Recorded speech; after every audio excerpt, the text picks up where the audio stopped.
I was just really tired. I didn't know this at the time, but I had glandular fever.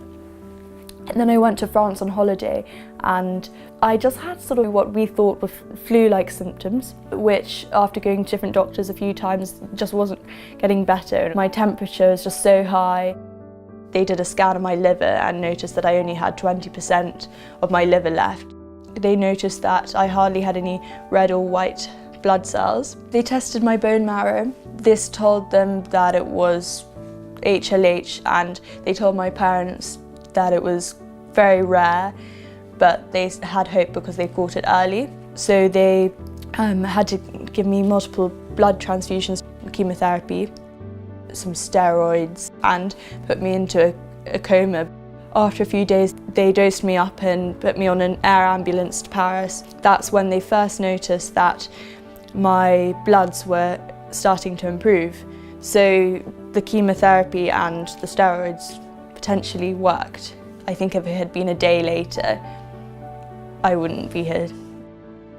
They were trying to figure out if it was the genetic primary HLH or secondary HLH. And secondary HLH means that it's triggered by a virus. So I had glandular fever. It's very rare because loads of people have glandular fever, but I was just an unlucky 1 in 2 million. Continued research is so important. I'd probably rather die, to be honest, than ever go through the pain of what I went through, and my family, to be honest, what they went through having to watch, my dad being told that his little girl might not make it through the night, yeah, so raising awareness is very important. Because it was so rare, HLH, it's really nice to go onto a website and see that people have gone through something similar. Histio are the only charity in the UK that research HLH, and this is why it's absolutely vital that it exists. That 1 in 2 million that they say could be anyone, your friend, your sister, your brother, you, your mother.